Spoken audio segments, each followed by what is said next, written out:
So thank you so much again for joining us this afternoon. For those of you who aren't aware, my name is Kayleen Harrington and I'm the event manager at the Norfolk Chamber of Commerce.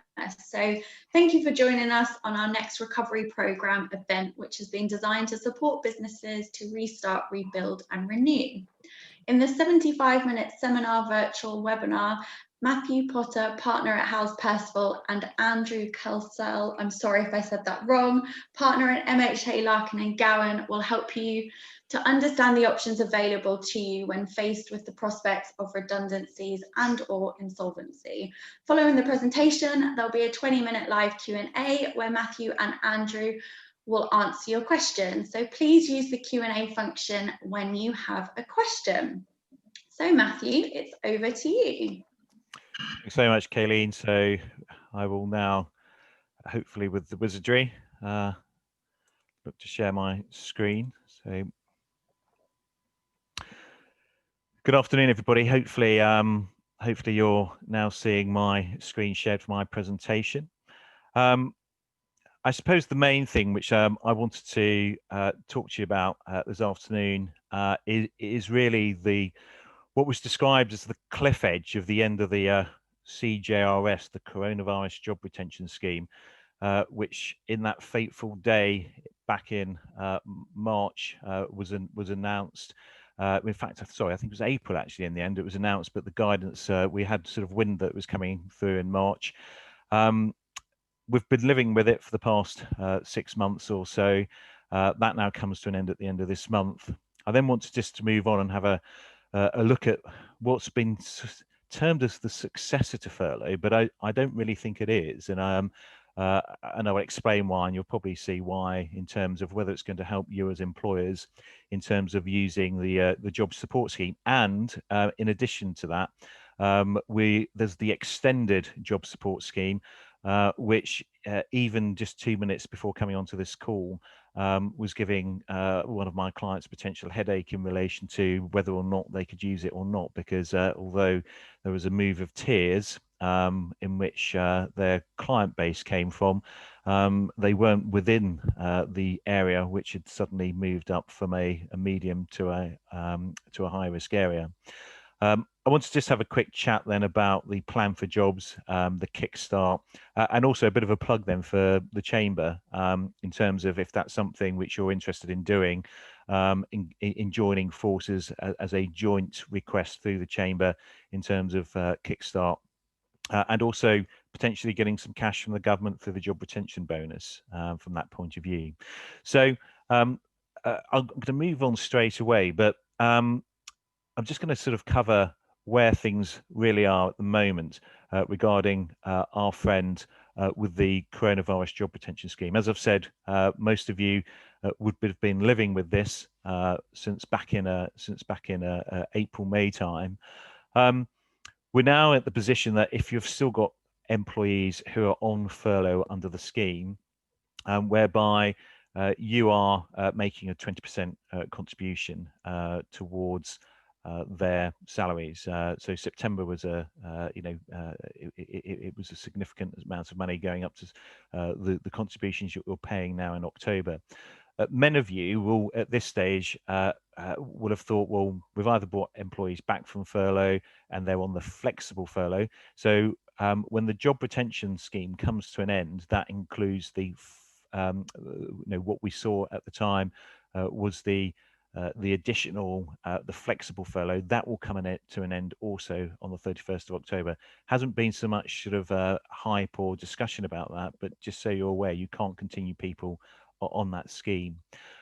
So what are you going to do? Well, you're going to have to look at some of the following. And in fact, I do hope that a lot of you have looked at this already, and perhaps what I'm doing now is endorsing what you already knew.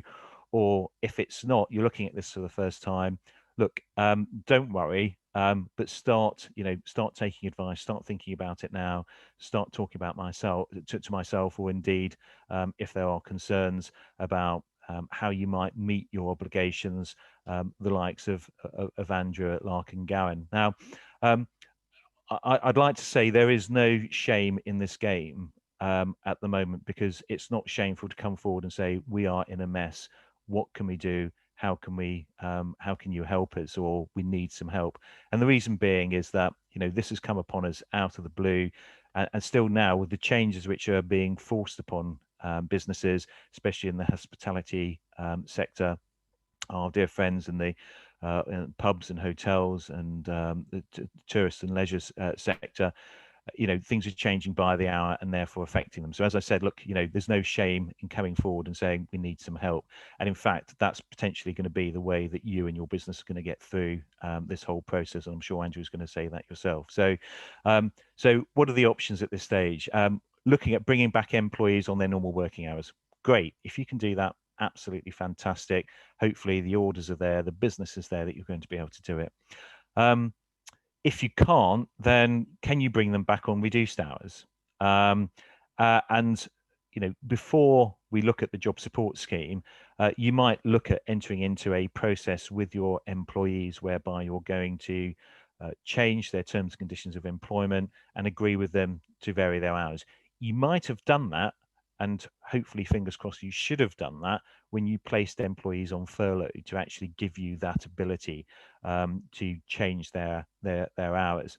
If you haven't, then certainly if you're looking to change hours when they come after the 30th of October, after the 31st of October, certainly take some advice. If you've got more, if you've got 20 or more employees, then you might unfortunately need a period of consultation in order to go through that process of up to 30 days. And if you've got more than 100 employees, then it could be 45 days. But take some advice on there. There are some exceptions where you might not need to go into that full period of consultation, especially if you can get agreement. What else is there? Well, you might look at your own furlough scheme, what I might term as a furlough-like scheme. So in those circumstances, you're not going to be, you can't go to the government cap in hand and get any contribution from them. But there may be something that you decide to put in place, which even could be a furlough-like scheme where an individual might decide to take a sabbatical, and you might say, well, okay, and we're going to give you leave of absence, because that's what the word furlough means. You've got a leave of absence for the next 3 months. If during furlough you've gone out and found another job with Tesco or Waitrose as a van driver and you'd like to continue doing that, great, continue doing it. What we'll do is we'll agree a form of sabbatical with you whereby for the next 3 months, the next 6 months, you can continue doing that other job or that other role which you've picked up whilst on furlough, and come to some form of agreement. And it may be an agreement whereby all benefits will cease, all pay will cease, no accrual of holiday during that period of time, and there will be a constant review and you going back and forth with the employee to see what might happen during that time. I've said this before, I've said it on webinars the whole way through furlough. Be creative, work with your staff, talk to them, see what works for them, because it may not necessarily be that one size fits all, but it might be a way of getting down the figures and getting yourself a workforce which is workable in relation to the work coming through, or the hours of work that you can provide. The famous R word, the inevitable R word of redundancy and consultation with employees, and I'll look at that right at the end of this talk, just before I hand over to Andrew. Or there is the job support scheme and the extended job support scheme if you're within an area where you're forced to close down as a result of the new restrictions which are being put in place as part of the 3-tier scheme. We're going to look at the job support scheme, but these are just some of the things that you need to be, if you haven't thought about, please do start thinking about them now, and act on them. So let's just take you through the job support scheme as we know it. The backstory to the job support scheme is that throughout this whole process of furlough, most employers have had to be on the back foot. I had many employers who just sent people out home when their businesses were told to close right at the beginning of the lockdown period. not knowing what was going to be in place. The government came in and stepped in with the coronavirus job retention scheme, the furlough scheme, something never ever seen in UK law.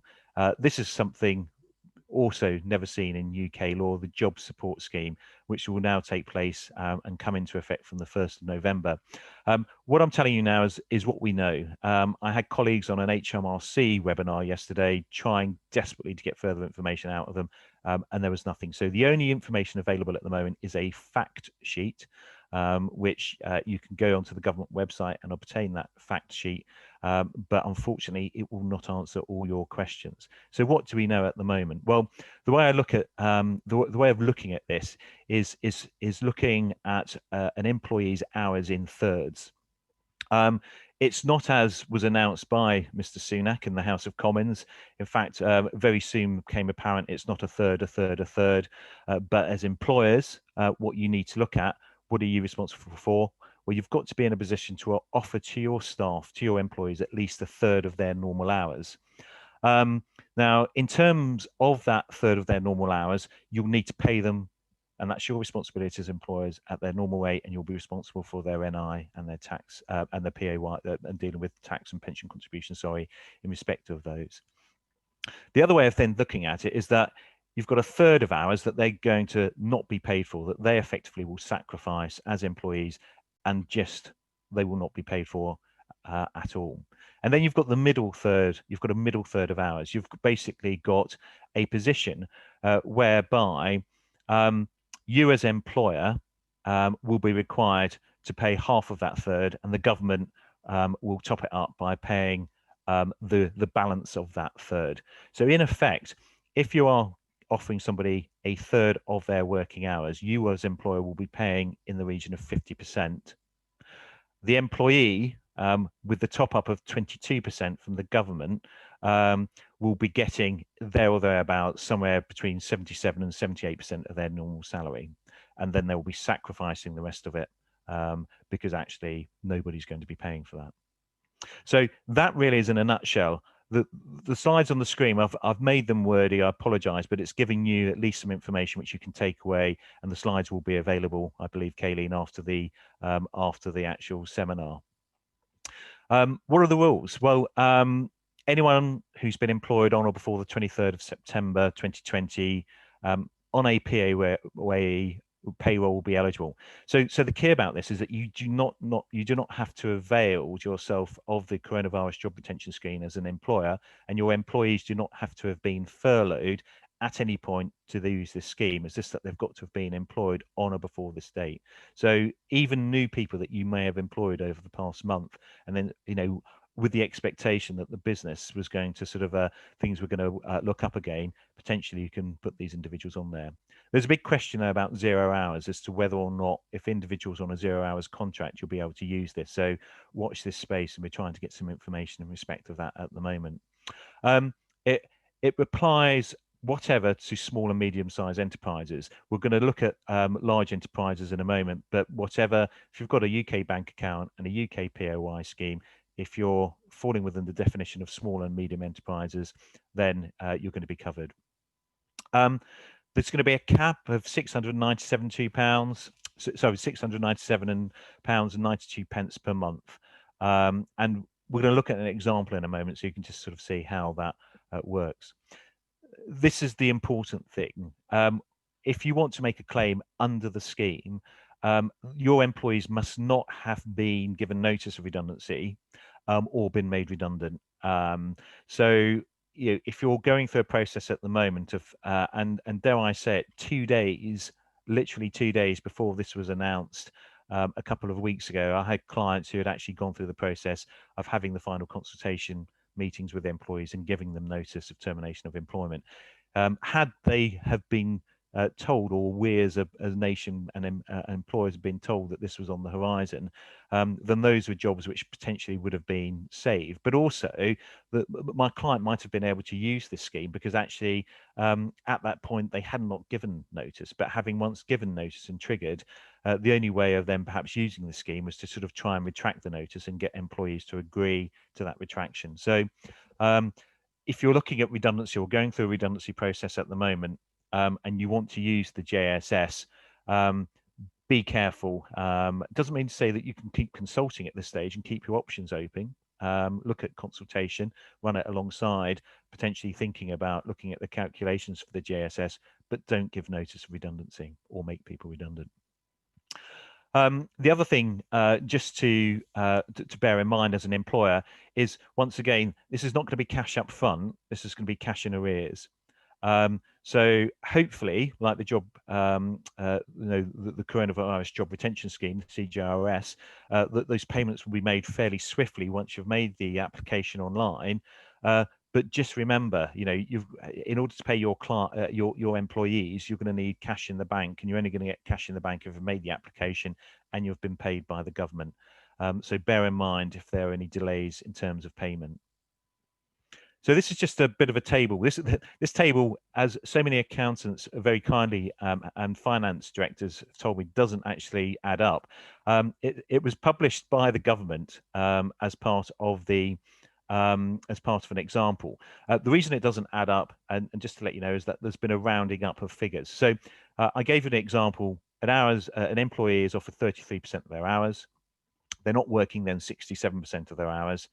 The employee earnings will be 78%, and that comes from the bottom two figures of 55% and 22%. But the sort of, unfortunately, the government rounded down the smaller figures and rounded up the 78 to 78%. So in effect, that's what it's going to cost you. That's what an employee will get in terms of using the job support scheme. And here's an example which was very usefully been given by the government. I'm not going to take you through that. It's available for you. It's available on the fact sheet that the government have issued, but it just gives you an idea of what it will look like in practice. But once again, the other thing I would just flag up is, at the moment they're saying that it's going to last for 6 months, but they're going to review after 3 months. There's almost going to be like a probationary period. There will be a review after 3 months. And what that potentially means is that the minimum of 33% of the hours worked by employees, it might go up, it might go down. So, in 3 months' time, the government might say, well, the financial position, economic position is looking a bit better. In the circumstances, you've got to offer a minimum of 40% of the hours or 50% of the hours, and then we'll look at topping up. It may be that they look at reducing the level of hours.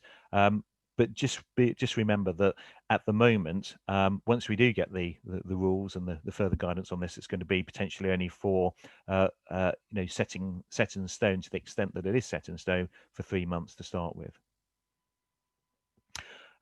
Here's just a quick comparison in terms of what it's going to cost you as employers in terms of the job support scheme coming in from the 1st of November and the furlough scheme ending at the end of October.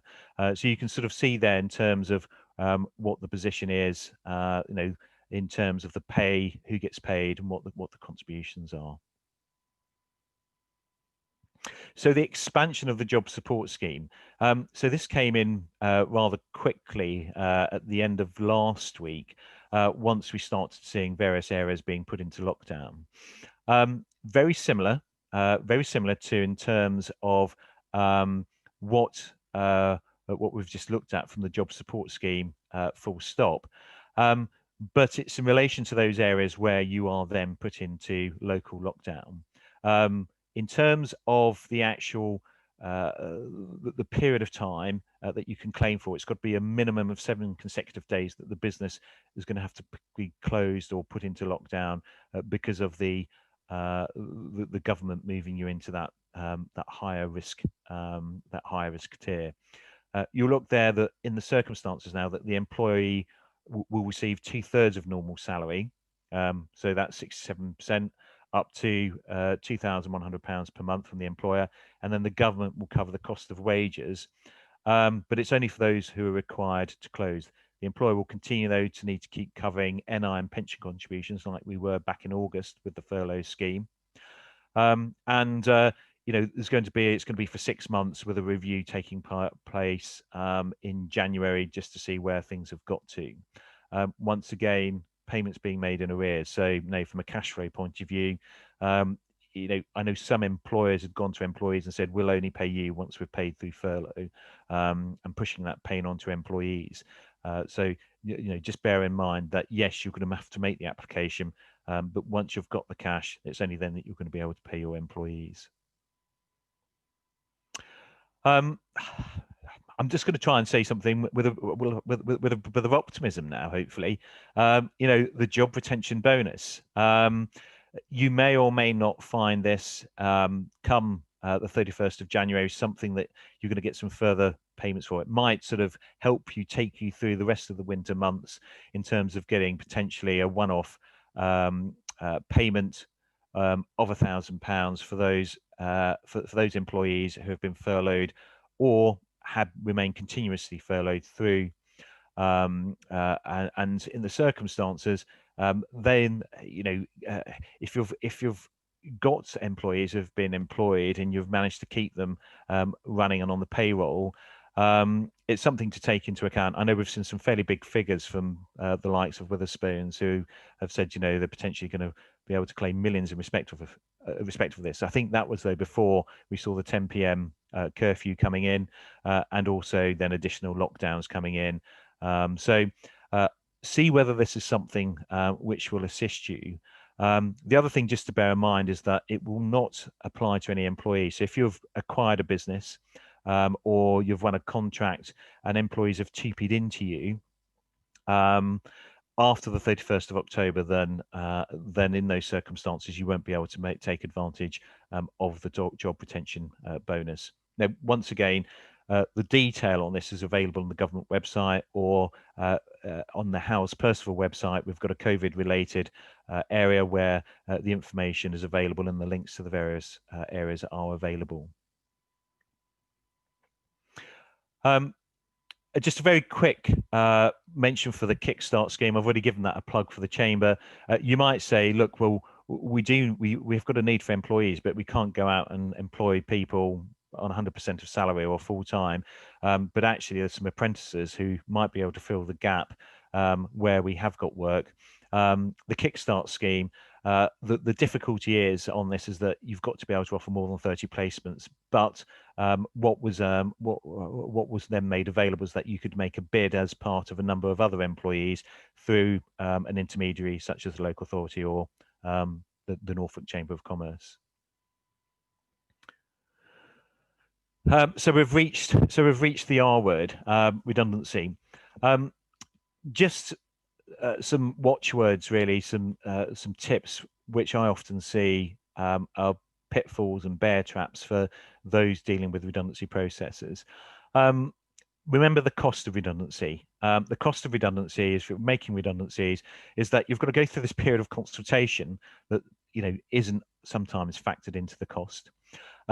And then having declared the redundancy or given notice of termination of redundancy, you've then got to pay the notice. And if you've got long-standing employees who, even on statutory notice, if they've been with you for significant periods of time, that notice payment is going to be a substantial payment, and the NI that you're going to have to pay on that. Statutory notice is 1 week for every completed year of service. So anybody who has over 12 years service will get 12 weeks notice as a minimum. They may have greater lengths of service within their contractual documentation, but just bear that in mind. And then you've got the statutory redundancy payments, which are calculated in accordance with a ready reckoner based upon age and length of service, and a cap in terms of the upper limit in terms of what you're entitled to as an employee through a statutory redundancy payment. So the cost is something to take into account. I've mentioned the consultation process. Even if you're making less than 20 people redundant, you still need to enter into individual consultation with those individuals. And it may be that consultation, for it to be effective and reasonable consultation, may need to be anywhere between perhaps 7 to 10 working days, which you'll be paying those employees for during that period of consultation. If you're looking at making more than 20 redundant, Then we've got a 30-day period of consultation. If you're looking at making more than 100 redundant, then you've got a 45-day period of consultation. But the other thing to remember in respect of that and those periods of consultation is at the end, you've got the individual consultation you need to add on to the end. But before you even get going on your collective consultation process, you may need to go through a process of electing representatives with whom you collectively consult as part of the process. So, what was 30 days could easily be 40, 45 days. What was 45 days could easily be 60 days. And if you fall foul of that, then the risk is that employees could bring a claim before the Employment Tribunal for a protective award, and that's 90 days gross pay. Something which is particularly expensive in the circumstances. I'm sorry I've been the harbinger of doom, but what I now want to do now is pass you over to Andrew Kelsall from MHA Larkin Gowan, because there might be scenarios now or indeed come 31st of October where you say, look, we can't afford to pay the notice. We can't afford to pay the statutory redundancy payments. We can't afford to do anything that you've talked about this afternoon, even with the government assistance and handouts. So I'm going to pass you over to Andrew, who will hopefully talk you through some of the options and alternatives for you. Thank you, Matt. And you think you're the harbinger of doom? Thank you. Very interesting, very informative. And as you've said, I don't think the government perhaps expected it to be perhaps as complicated as it was. And it seems to be taking an inordinate amount of time to understand and has got massive implications for us all. So let's just now have a look at options. So some of you will have taken or have clients that have taken furlough payments, perhaps even deferred taxation liabilities, bounce back and CBILS loans, and you're still wondering or considering whether your business is viable. Now, in terms of the future, none of us really know what is going to happen. Will there be a vaccination program? Will there be a vaccination? So what is the new normal going to be? Well, it is what we've got at the moment, which is a movable feast. But I think what I'd like to do is just go through some of the options and some of the things that I think that you might like to consider. There is one particular aspect which relates to HMRC that I think, well, hopefully you'll find interesting. So the first thing that I would say to you is, and it might be obvious, but to review the financial position of your business, to look at not just whether it is a solvent in terms of its assets and liabilities, but going forwards, is there a viable business there? Is it likely to make money in the future? And the answer to that can be yes, no, or maybe. And I think if the answer is yes, then it's not an opportunity to turn off, because I think there'll be something that you still perhaps want to hear. But if the answer is no or maybe, then you've got some considerations and some serious considerations. The other thing that you might want to consider, aside from the financial position, is during this period of lockdown, which has been different for us all, a lot of people have had different considerations about work and life, and they've made decisions about maybe not wanting to work so much, maybe wanting to work from home, maybe wanting to work in a different way. So you could have a business that is still viable, but actually you don't want to operate the business anymore, or you want to operate it in a different way. So I think there's a couple of considerations right at the outset. So let's go down the route that you've reviewed the finances. You are not sure whether you're going to be financially viable in the future, or you're at least you're uncertain. And actually, you probably do want to continue, at least for the foreseeable future. So, what are your options? Well, I'll give you a word of warning and a bit of caution in the first instance. If you've got a business that is deemed to be insolvent, then it's not illegal to continue trading that business. The issue will arise is if that business is insolvent and you knew, or you ought to have known it was insolvent, and you then continue and that business makes further losses, then you could be personally liable for those increased losses. Now, if you want, and this is the case now, if you want pre-COVID, if you want to operate a business that makes losses and you're prepared to fund those losses yourself, because it's a hobby type business, then that's entirely a matter for you. But if it involves creditors' money and creditors losing, then you need to be very careful. Now, of course, there are ways that you can protect yourself against that. So I'm just going to recap and do it point by point. And perhaps, Kayleen, if we could go to the next slide. Thank you. As Matt said, my slides are available, as well as his. Mine are really just several words, and it's really in what I'm saying to you that the information hopefully will be. You could do nothing. And I have lots of people that I talk to that don't want to do anything because either they're in denial or they don't want to face the music. At the beginning of COVID, I was suggesting to quite a number of people that spoke to me, actually, why not sit on your hands for a bit? You know, we're all in lockdown. Your business is, if you like, mothballed. Staff are receiving furlough payments. Let's wait and see how this unfolds. But in all seriousness, doing nothing, unless you've made that as a part of a conscious decision, is not a viable option. To do nothing and bury your head in the sand could have, and is likely to have, serious consequences. So, okay, so you've decided you're going to continue. You are perhaps making losses, but how are you going to protect yourself from a claim? And you can't just carry on making losses. So the first thing that I say to people is keep a written record.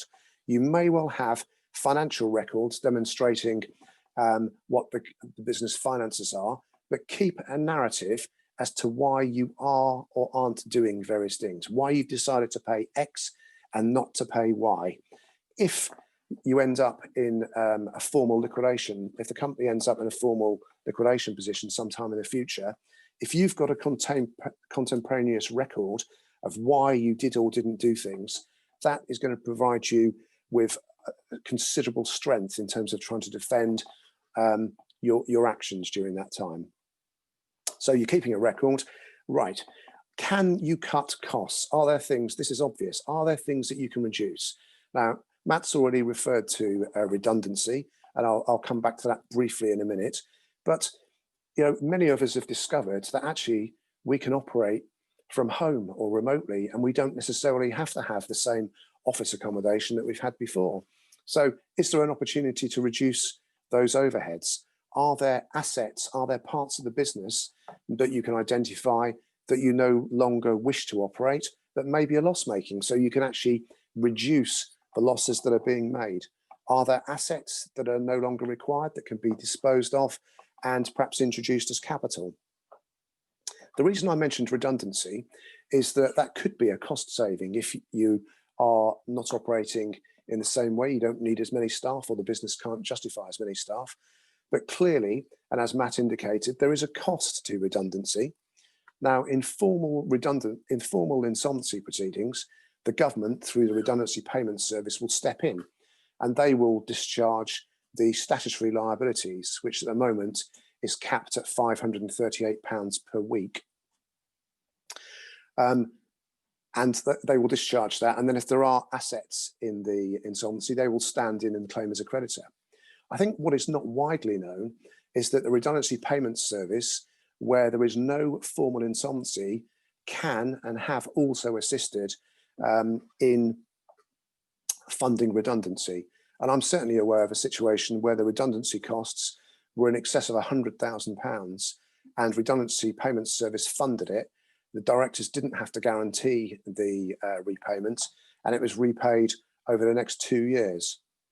Kayleen, I've just realised we perhaps should be on the next slide. Thank you. So we're talking about informal options now. All of these are sort of things that you can do. They're the usual sorts of things where maybe you perhaps want to take some advice about what you can do, but you're not into any sort of formal arrangement with anybody. So we've talked about keeping a note. We've talked about, can you reduce costs? That might involve redundancy. It might involve disposal of surplus assets, or a reduction of the type and nature of the business.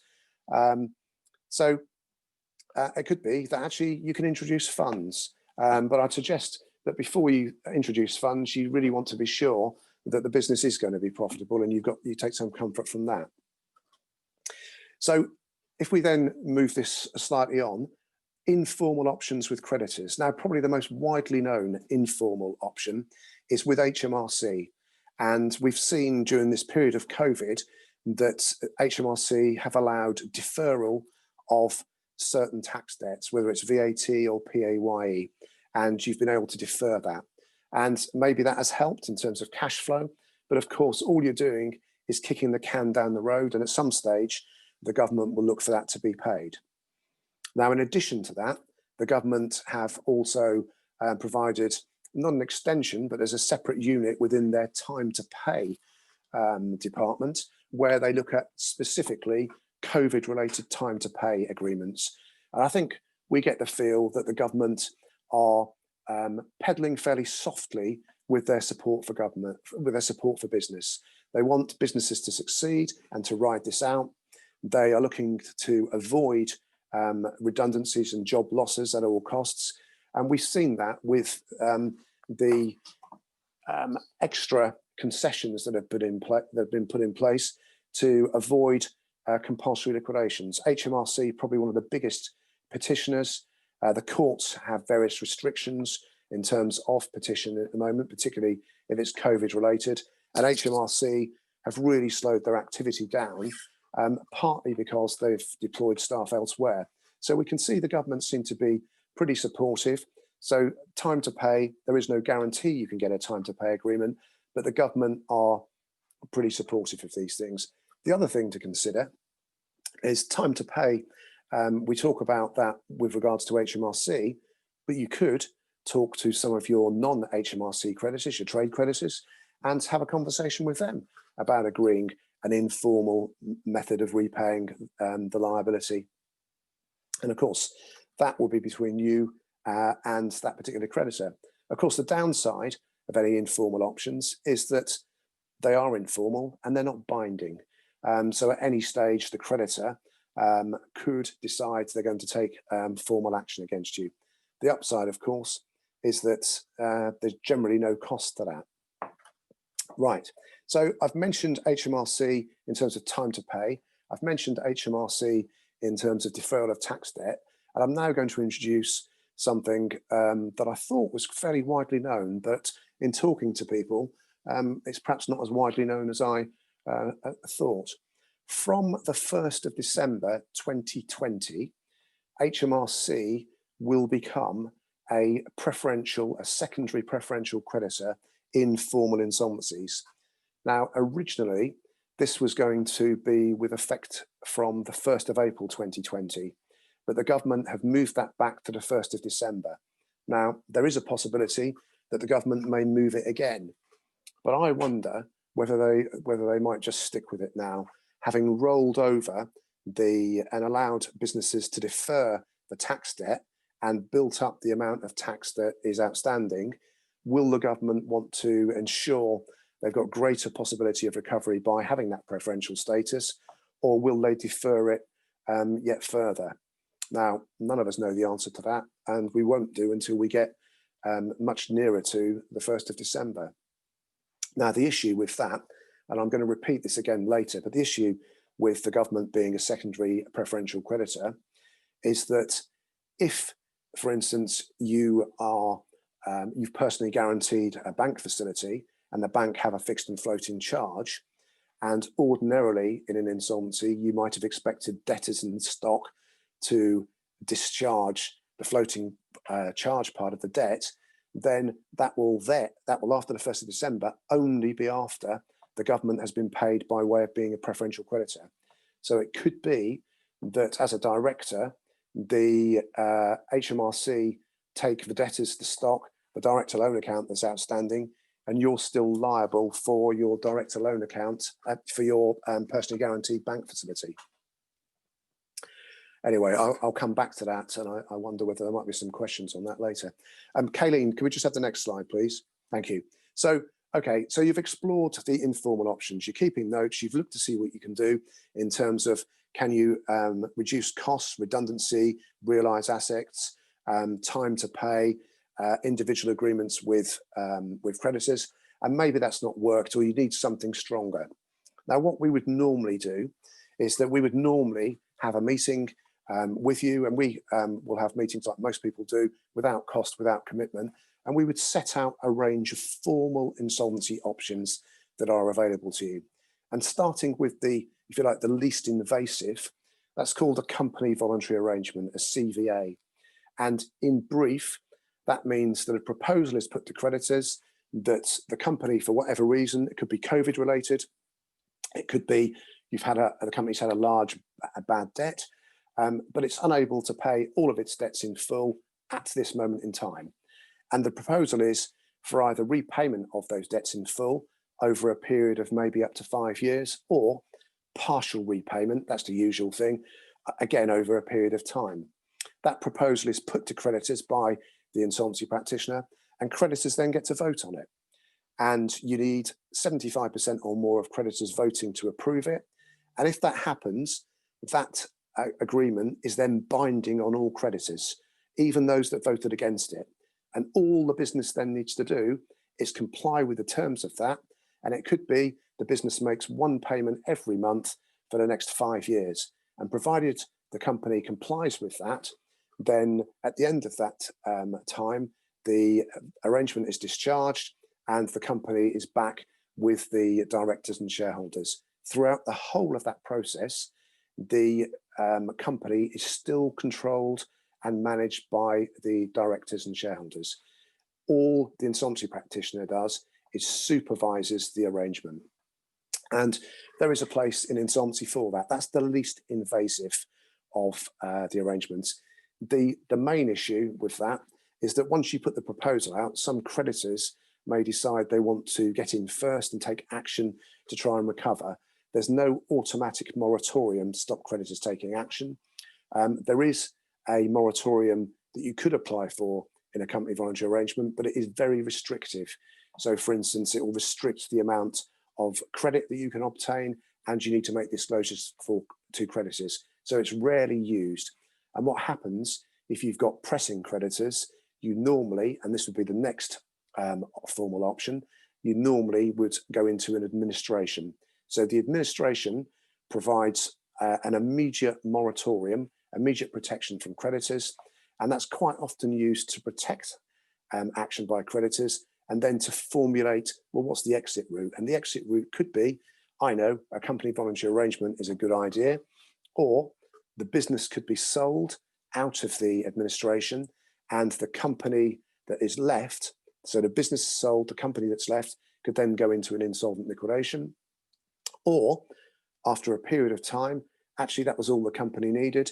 It's now been able to rectify its cash flow position, and it could be exited from administration and carry on as it was before. With administrations, we probably hear about a pre-pack. A pre-pack is not a form of insolvency. It's actually a pre-packaged sale of a business out of administration or of liquidation. And what actually happens is that the business and discussions about the sale of the business take place before the administration, and then the company goes into administration for the administrator to then conclude the sale. I would just say, I'm just going to go back on myself now. And if you look at the various reports in the media, you'd perhaps be forgiven for thinking that we're having lots and lots of formal insolvencies. But if you look at the statistics which are produced by the Insolvency Service, they will show you that on the same time last year, we are something like 40 to 50% down on formal insolvencies. So yes, there have been a lot of insolvencies, but they've tended to be bigger administrations of well-known chains and retailers. But in terms of numbers of insolvencies, they are considerably down, and that's partly because of the government action that we've seen. The next, with administration, of course, I just mentioned, the directors effectively lose control. It's the administrator that has control of the process. So it's more invasive than a company voluntary arrangement. Liquidation would be next on our range of options. And the most common form of liquidation is a creditor voluntary liquidation, a CVL. And that's driven by the directors generally. The directors decide that actually the company's insolvent, they need to do something about it. So let's place it into liquidation. It's a relatively straightforward process to get into liquidation. And you might think, well, Why am I talking about liquidation when we're looking at recovery options? Well, actually, it could be a good option because you stop the situation getting worse. You then stop your potential to being personally liable as a director from increased losses. And there is always the possibility, and we see this on lots of occasions, whereby the old co goes into liquidation and maybe part of the business, part of the assets are then repurchased, subject to valuation, etc., by some or all of the former directors or shareholders or even employees. And there is then a successor business. And there is absolutely nothing wrong with that. It's about transparency. It's about making sure that everybody knows things are done properly and at value. The other form of insolvent liquidation is called compulsory liquidation. And that really is perhaps more destructive in that it's a court-based process and it involves a petition being served on the company and then sometime later the order being made. But as soon as that petition is served and then advertised in the London Gazette, that really is the end of the company, because the bank account of the company is then likely to be frozen. And if you can imagine trying to operate a business when you've got no bank account, then that's probably quite difficult indeed. At that point, of course, you've then got a company that's unable to use its bank facility, and what's likely to happen to the business, to the assets, it's all likely to be worth very little. The other form of liquidation I'm going to mention is not an insolvent liquidation at all. It's a solvent liquidation, a members' voluntary liquidation. And the reason I mentioned that in this talk is that if you recall at the beginning of my talk, you may be one of a number of people that have decided you have got a solvent business, or you've got money, company money in the bank account, but you've had a change of mind about what you want to do in the future. And so you now want to exit. And solvent liquidations have been used by people who are exiting business for quite some period of time. They can be tax efficient methods of extracting money. The money that's paid out to the shareholders is considered as capital distribution and therefore subject to capital rather than income taxes. And if you're eligible for entrepreneurs relief, then that means that you're paying tax at 10% and up to, it's currently £1 million for the lifetime allowance. The other thing that I'll briefly mention is that during 2020, the government introduced a process called moratoriums. And that is a process whereby a company can apply for a moratorium to the courts and using an insolvency practitioner. And that's for a period of up to 20 days initially. It can be extended. The directors remain in control. The insolvency practitioner will act as a monitor. As I've said, it's a court-based application and provides a breathing space for a company to consider what it's going to do next, maybe restructure during that time. 20 days for a restructuring is not particularly long, and so it could be extended. I'm just now going to go back to the change of legislation that we believe is going to happen on the 1st of December regarding HMRC and preferential status. Currently, the preferential creditors are relatively small in that they relate to part of the employees' claims in terms of arrears of holiday pay. But the proposal is that HMRC will rank in insolvencies that commence after the 1st of December as a secondary, that means after the current preferential creditors, as a secondary preferential creditor. And they will be preferential for arrears of VAT, employee national insurance contributions, student loan contributions, and VAT and CIS tax, not corporation tax and not employer national insurance contributions. Now, the interesting thing is that the government were preferential creditors back in 2002 and before, and the amount that they could claim in insolvencies was capped, and it was capped depending upon whether it was VAT or PAYE to a period of time. It was 6 months and 12 months. With the proposed reintroduction of the preferential creditor this time, there is no cap. So if the business has a crown debt, a debt to HMRC of £1 million, then that will be the preferential liability. Now, if I give you an example, and this in some respects relates to some directors that I have spoken to, And imagine that the directors have deferred tax, which is going to be preferential, of some £500,000 to a period in 2021. They also have got personally guaranteed bank facilities of £500,000. And aside from any debtors that there may be, they've also got overdrawn director loan accounts in the sum of, let's say, £500,000 as well. Now, if they go into an insolvency event after the 1st of December, what we believe is going to happen is that the director loan accounts will be collected in from the directors, may well have to sell their houses to do that. That money will then go to the insolvency practitioner, whose fees will be paid, and then that money will in the first instance go to HMRC. And in the example I'm giving you, it will go in its entirety to HMRC as a secondary preferential creditor. The directors will then be in the situation where there's £500,000 worth of personally guaranteed bank facilities, which they're exposed to as well. Now, if that company had gone into an insolvency event before the 1st of December, then the situation would be different in that the director loan accounts would still be called in, but in the first instance, they would go to the bank that's been personally guaranteed rather than to HMRC, which at this moment in time would be an unsecured liability. So I can see that could have quite some implications for, well, let's have a look at my business. Is it solvent? Should I continue trading? Actually, if I get this wrong and we go into an insolvency event post the 1st of December, assuming the government don't defer that date further, then that could have some quite serious personal consequences for me. And it's at that point that I was proposing to stop.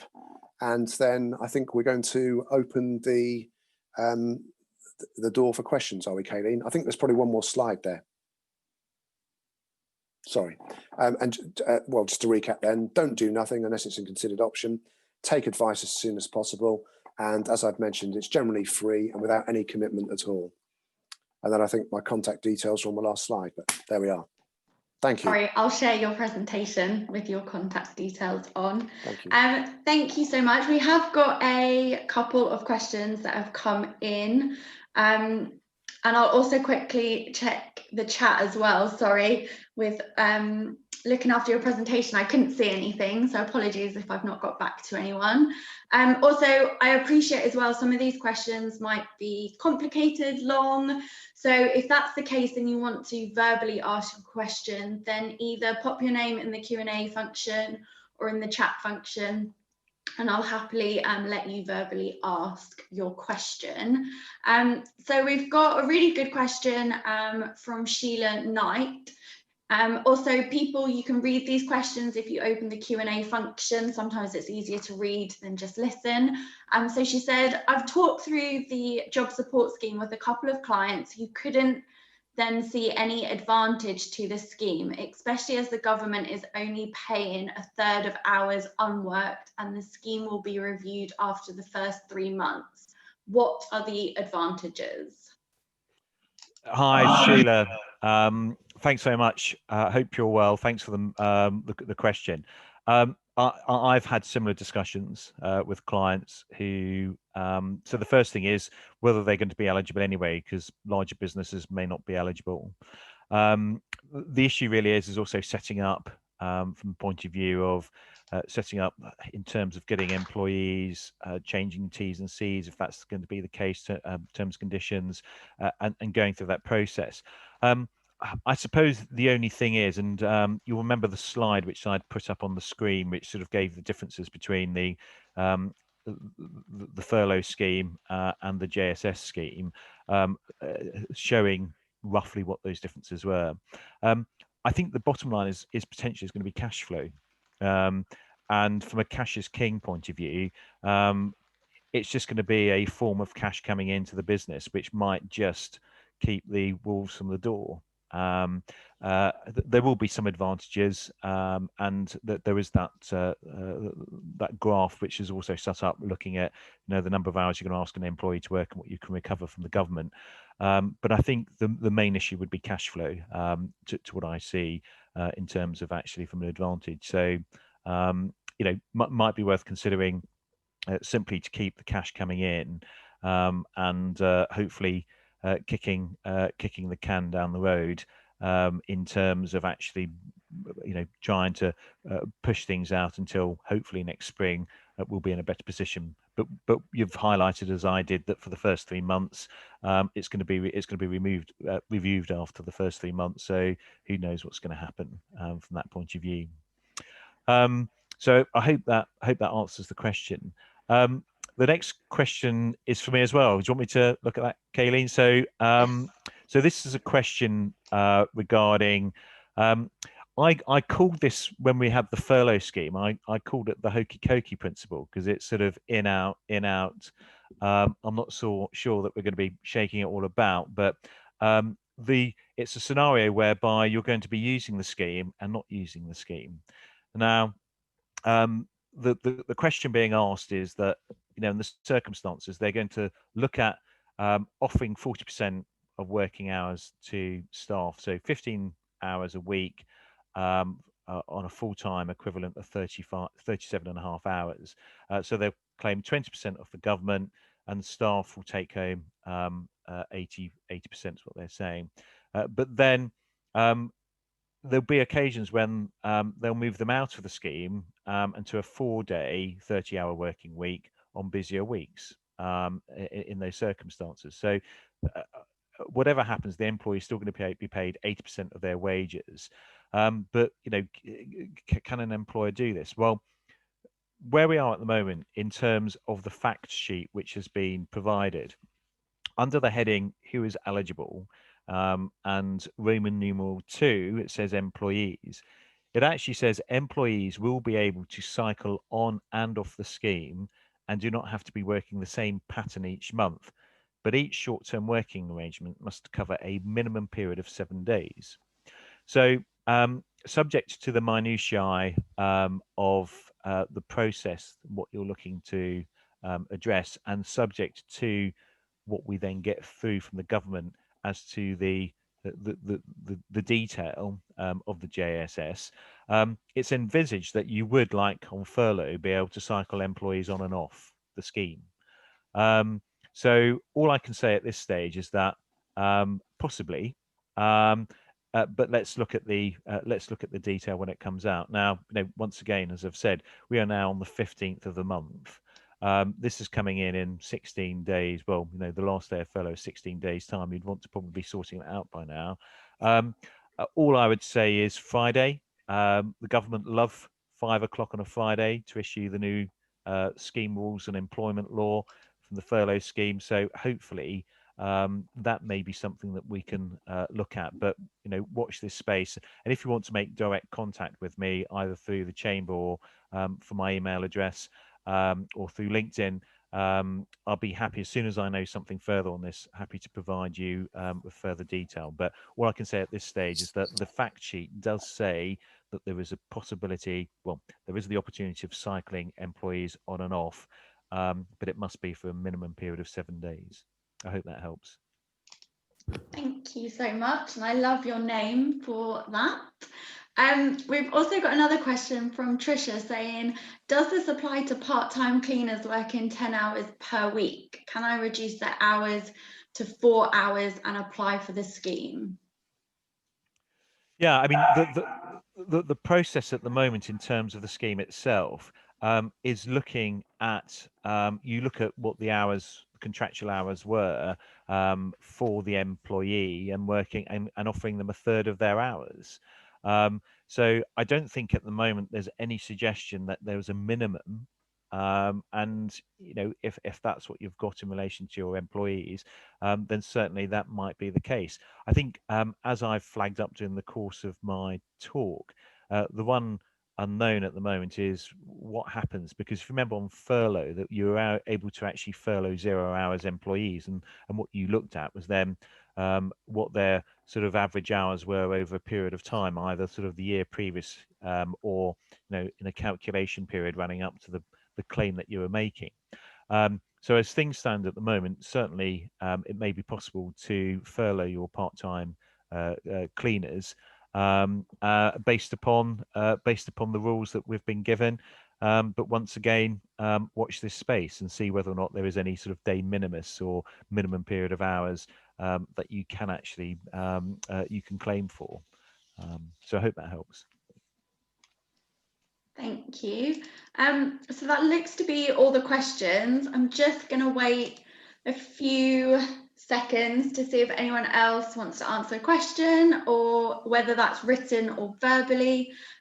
Pop it in the chat function or the Q&A function. That would be great. So just to confirm, after the seminar, I will share a copy of Matthew's presentation and Andrew's presentation, along with some useful links that they've mentioned. I'll also quickly go on the government website and find the fact sheet that Matthew kindly mentioned as well, so I can include that in the email. And then when the recording is available, I'll also share that with you as well. So you'll have everything that you need. You'll also have Matthew and Andrew's contact details. So if you want to ask something and you think of it after the seminar, or you want a bit more of a private conversation, then you'll be able to reach out to them and talk to them. So I can't see that we've got any other questions. So I think with 11 minutes to spare, we'll say thank you so much for joining us this afternoon. I really hope the weather improves. It just seems to just rain permanently. I don't know if there's anywhere that hasn't rained for the last month, but yeah, let's hope that the weather gets better. Matthew, I hope you have a great weekend being the taxi and you get to go on your bike. And Andrew, good luck with clearing your parents' house up. I just want to see if both of you just want to say a final farewell before we sign off. Thanks, Kayleen, and thanks to the chamber. Yeah, it's tough out there. I think you know, with businesses, I would say, you know, take advice early. It's not always going to cost you a lot of money, but you know, I mentioned it before. You know, there's no shame in taking some advice and getting you through this really difficult time. And the only other thing which sort of comes to mind at this time is the famous, for those of a generation who remember the Hill Street Blues, is by saying, "Let's be careful out there." So thank you. Thank you. Andrew's video's gone off, so I'll just check. Oh, there he is. Hello, sorry. That's the disadvantage of using an iPad and your iPhone goes off. Probably sold the house. Anyway, I would just echo what Matthew had said. Thank you very much for organising this. Thank you for the opportunity. Take advice as early as you can. Usually there's no cost and there's no commitment, and it just provides you with information. It provides you with options and things to consider.